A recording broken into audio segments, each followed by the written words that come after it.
Oh.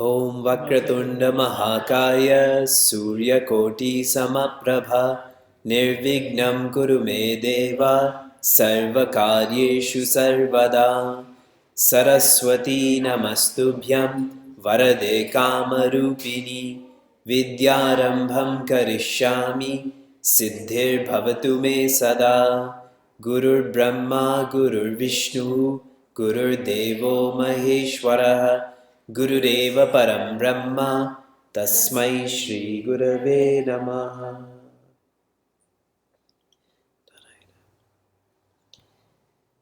Hari Om and good evening from Chicago. If you always do what you always did, you will always get what you always got. If you always do what you always did, you will always get what you always got.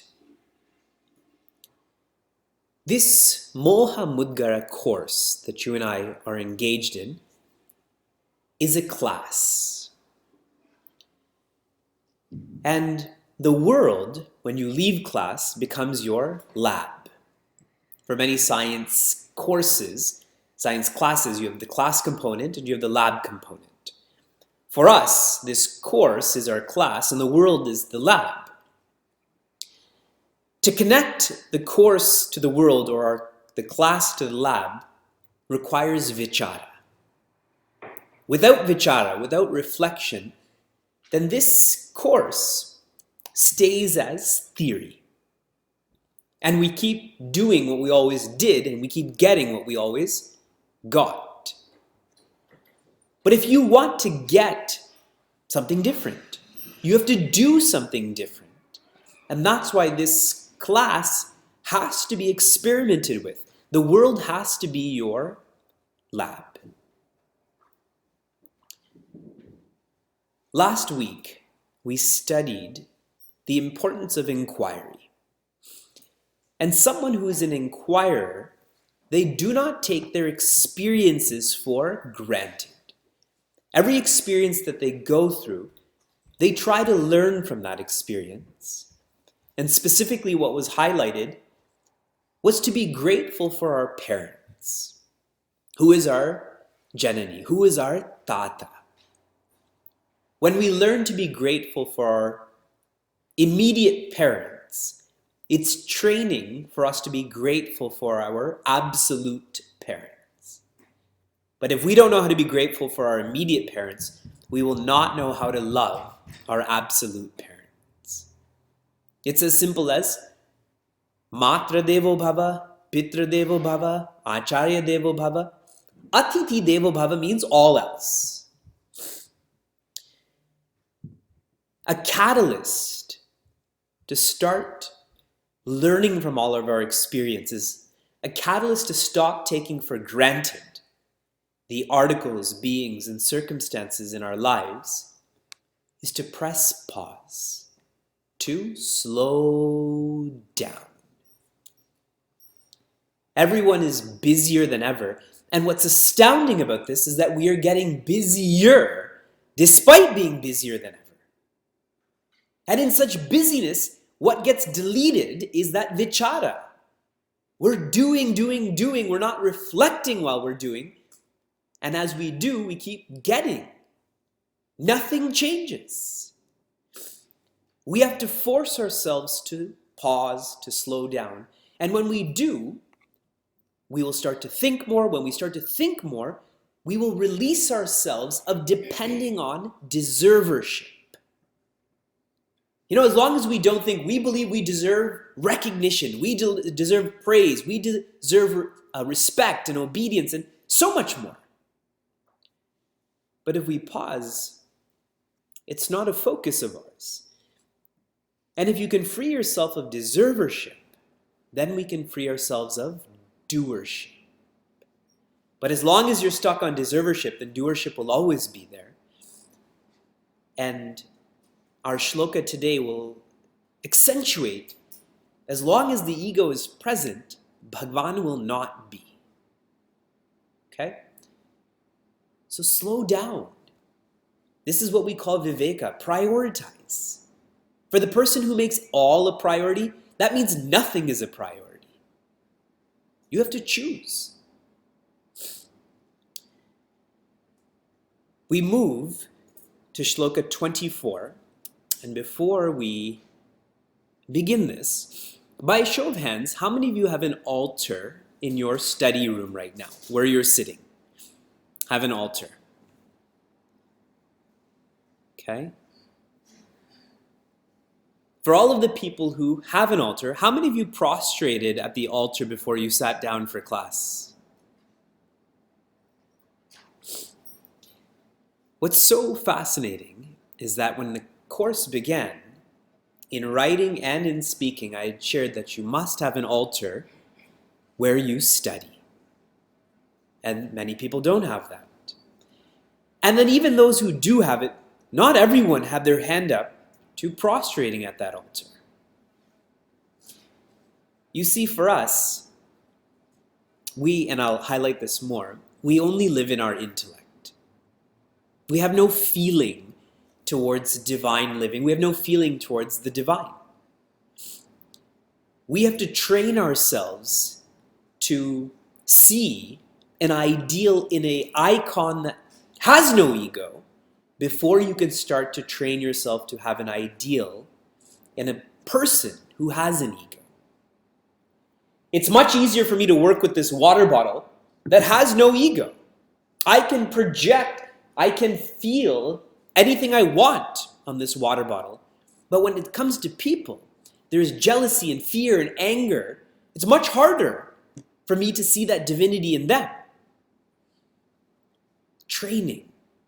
This is why an altar is important, why icons are important. So now we have less than a quarter remaining in our Moha Mudgara course. Please don't take this guidance casually, that you must have an altar where you study, and you must prostrate at that altar before you study. Without gratitude to the Guru Shishya Parampara, the mind is not tilled so that the ideas that are presented, they just get blown away. Please repeat. Tvai mai chanyatreko Vishnuhu Vyartam kupsyasi mai sahishnuhu Vyartam kupsyasi mai sahishnuhu Bhava samachitta sarvatratvam Vancha sachiradyati vishnutvam Bhaja govindam Govindam bhaja mudamate. So Acharya Shankara says here, he brings out the word Vishnu. Vishnu comes from the base Vish, which means to enter. Where has Vishnu entered? Tvai. Vishnu has entered you. Mai, Vishnu has entered me. And if you and me are included, then that means all other pronouns, he, she, it, are also included. Vishnu has entered all, which really means Vishnu is all. This idea of sarvatra, which will come out, this idea of being all-pervasive, our spatial ideas of all-pervasive is I'm not here and I go here and then I go here. That's what all-pervasive is. But if you think about this more deeply and connecting it to last week, remember we spent a lot of time on existence and awareness. Is existence created? And if you say yes, did it come from existence? That doesn't make sense. If existence came from non-existence, that also doesn't make sense. So existence is not created. The next question is, can existence be destroyed? If you say yes, where does it go? If existence goes into existence, it's not destroyed. If existence goes into non-existence, then that's illogical. So existence is not created and existence is not destroyed. So where is existence? Existence is. Existence is all. Look at it from an awareness level. Is awareness created? If you say yes, from what? Is awareness created from awareness? And if that's the case, why would awareness need to create awareness? If you say awareness is created from non-awareness, or that which is inert, how is that possible? Take it to the opposite, about destruction. Can awareness go back into awareness? It didn't go anywhere then. Can awareness go into the inert? Then the inert would become aware. So really, that's not possible either.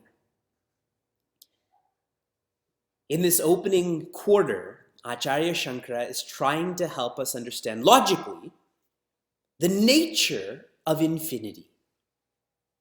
You cannot say infinity and not feel infinite. You cannot say infinity and believe the other person is not infinite, or any article or circumstance. That which is entered all means that which is all. That's just the opening quarter. Now, what is the implication of this? And this comes out very beautifully in the second line. Vyartam kupsyasi mayasa hishnu. Vi artha. What does artha mean, or artham? Wealth or meaning. When you put the prefix vi in front of it, prefix, then it means no meaning, nonsense, illogical.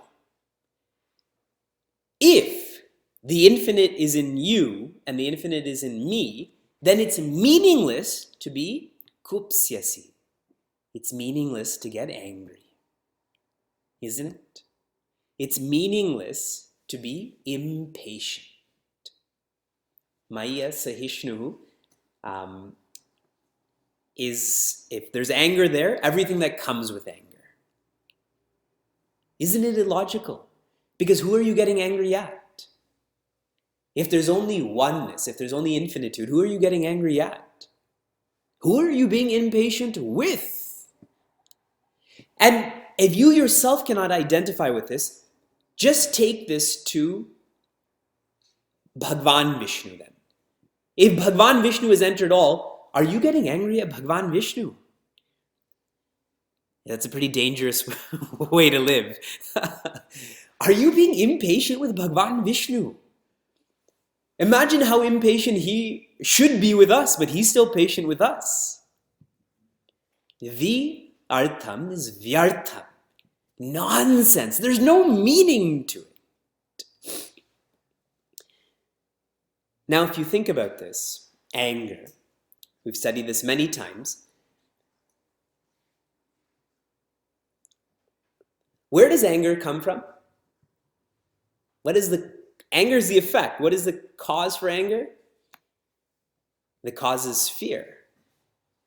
Krodha comes from bhaya. Where does fear come from? Comes from raga. Fear comes from attachment.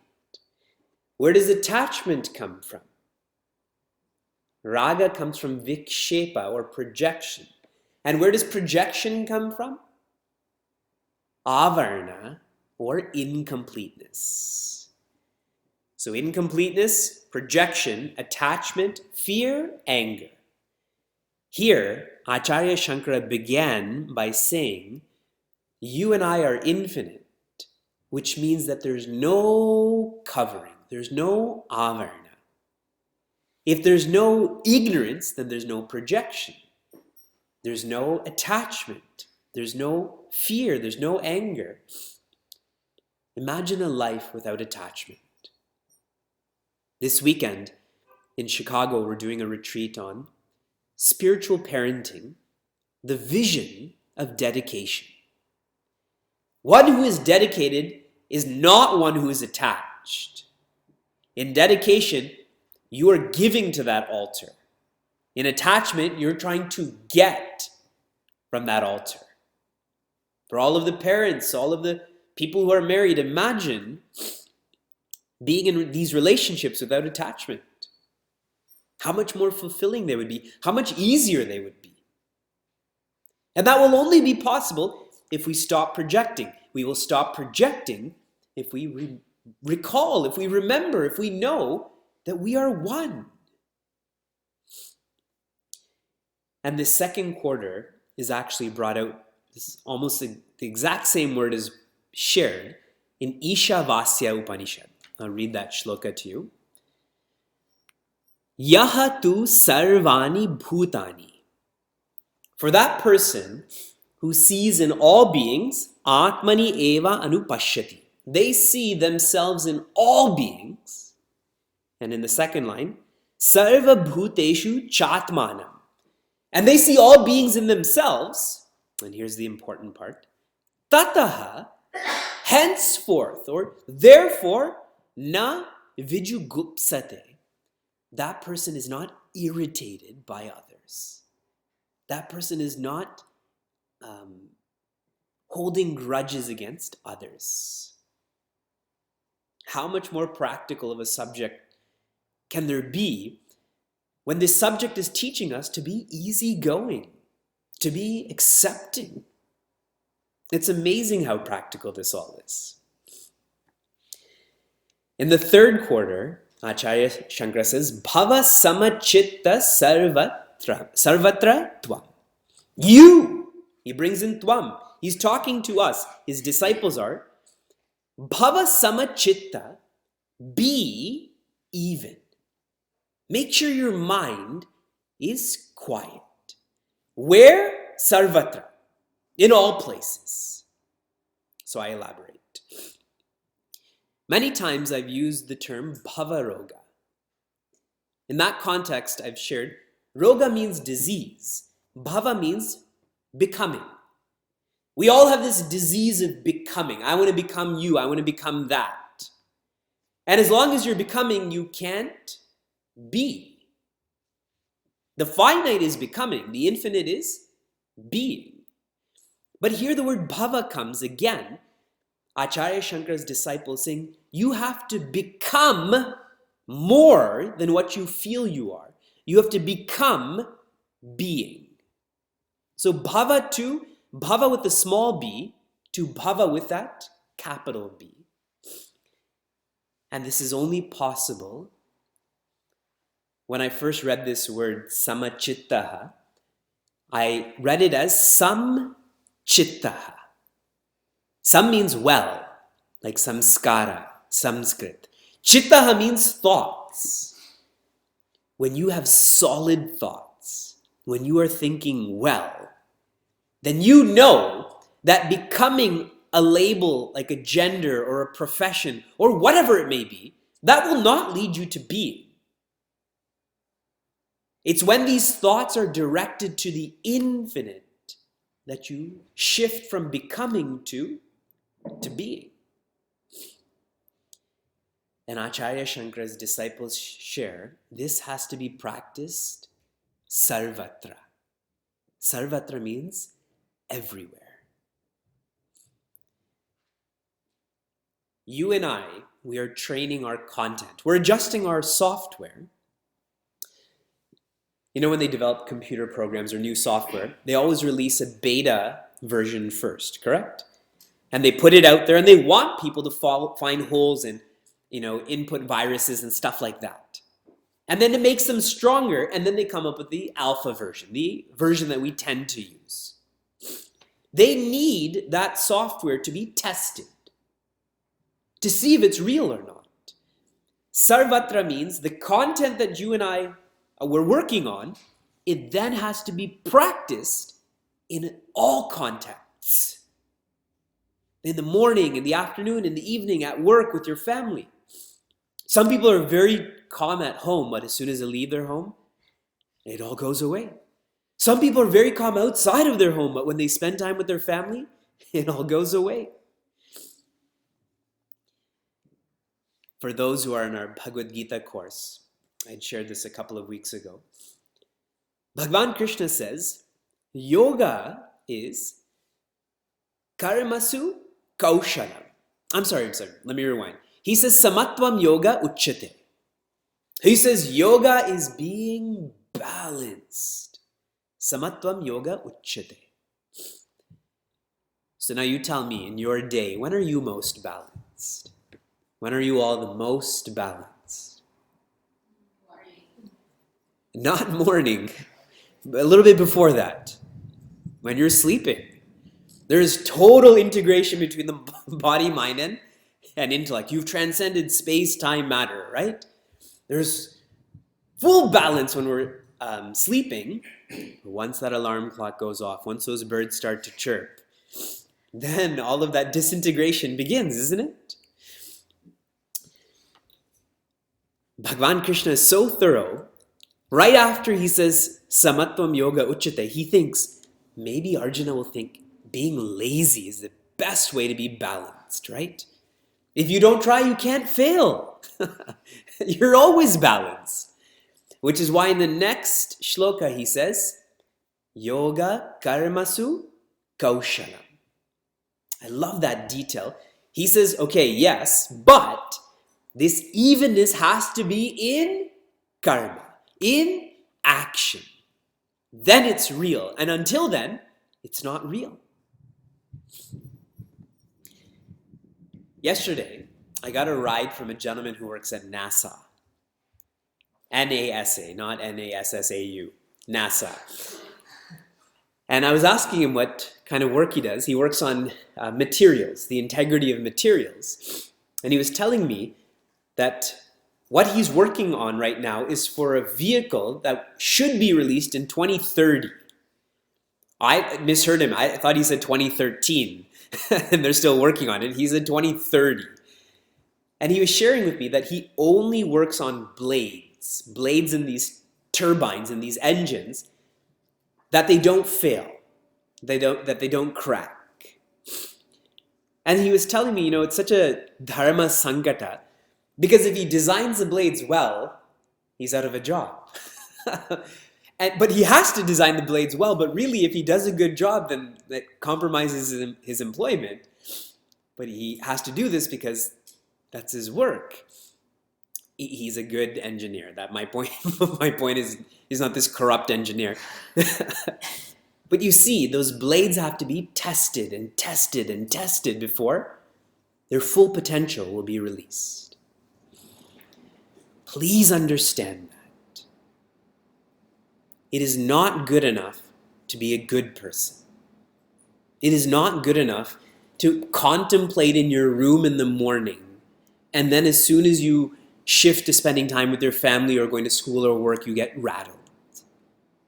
People think that if they know how to contemplate with their eyes closed, that they've achieved the highest. You know how to contemplate where there's no ego coming at you. But can you still be contemplative when the others' egos are coming at you? And we're ending this Moha Mudgara course. So Acharya Shankara is trying to teach us, I'm leaving. He's telling his disciples, I'm leaving. You need to be real about this. And so in the last quarter, Acharya Shankara's disciples share, when you need Vishnu, you will become Vishnu in no time. And here they're saying Vishnutvam. Tvam can mean you will become Vishnu. Vishnutvam can also mean Vishnu-like. Vishnu-like here is a very specific term. See, we're humans. We look like humans. We sort of act like humans. And then you have this infinite presence, but I can't relate to that infinite presence. So Vishnutvam is taking that infinite presence and giving it a form and giving it a name, and that's whom we call Bhagwan. See how Vishnu in the first quarter went from infinity, no form, no name. Now Vishnu in the last quarter is with a form and name. Our rishis are most thoughtful in helping us. They know we need that form, we need that name. You have to love Bhagwan to be able to understand Bhagwan's nature is Brahman. But if you don't love Bhagwan, and that's why I brought up about the altars today, these are intellectual games we play with each other. This word achirat also comes from Srimad Bhagavad Gita. Many times Bhagwan, Prince Arjuna asks Bhagwan Krishna, when will I get enlightened? When will I get enlightened? That's like kids, right? Are we there yet? Are we there yet? Are we there yet? For seekers, it's, when are we going to get enlightened? When are we going to get enlightened? When are we going to get enlightened? Now, for a parent driving a kid, you say 2 hours. You say an hour and a half. And then they're annoying, so you bring it back to 2 hours. Back to 2 hours. What does Bhagwan say to Prince Arjuna? He says, Achirena. Achirena in old-fashioned English means year long. Who uses that term? When will Uber be here? Year long, Uber will be here. It means in no time. Now that too, this message is too deep. I can't do it in half an hour. But my point is, see, time is a worldly matter. Time is finite. And here we are trying to transcend the world. We're trying to be infinite. And we're asking, what time will it happen? So all Bhagwan can say is in no time. But to make this more real for us, it is completely based on our sincerity. It is not based on your age. It is not based on your gender. Yesterday was International Women's Day. More people didn't get enlightened yesterday than any other day. Because enlightenment, there is no gender in enlightenment. It is not based on the clothes you wear or the name you take. It is based on sincerity. In Vishnutvam, Swami Tejomayananda has shared many times, Bhagwan is not looking for your ability. Bhagwan is looking for your availability. Someone may be a Sanskrit scholar, highly able, but highly arrogant. And another person can barely speak English, but so sincere. Bhagwan is more receptive to the latter then. Remember that camel is going to pass through the eye of a needle before that rich man. That rich man implies ego. A camel also has an ego, but it's dormant. It's shut up. So the camel reaches God earlier. You know, a way that you will know if you're tuning into this teaching, you will stop asking for objective measures to this subjective science. You will know that this is a subjective science. You will feel this. And so space, time, matter, comparisons, all of this worldly terminology, you'll start deleting that from your software. And so to complete this shloka, in our Vedanta and Ramayana class, we just completed Balakanda. Bhagwan Rama, he picked up, strung, and cracked Bhagwan Shiva's bow in the same time that thunder and lightning happen. People didn't even know that it happened. All they heard the sound and saw the light, or the other way around. This light and then the sound. And when we studied Ramayana, what Swami Tejamananda was sharing, he says this Dhanush is actually, another name for Dhanush is Bhava. And another name for Bhava is Samsara. Okay? Remember the word Bhava, I told you. Bhavaroga, that's small b. Bhava is being, that's capital B. This Dhanusha is Samsara. And the only person who can break Samsara is Bhagwan, isn't it? Prior to Bhagwan Rama, so many people tried. At one point, 10,000 kings went together to try to lift up that bow. Bow is a Sanskrit term that I was thinking about. Try to lift up that bow, but it's almost like that bow got heavier. And after that, Ravana was there, Sahasrabahu was there, so many people were there. But none of them, before they went to lift up that bow, acknowledged or prostrated to Rishi Vishwamitra or to Raja Janaka. They just went there with their ahankara, with their arrogance, easy. And it's shared in some people who tried, their arms fell off. Some people, they had a herniated disc. They were just getting beaten up by this inert object. But Bhagwan Rama, even before he got up, he looked at Rishi Vishwamitra, and then Rishi Vishwamitra said, "You may now go."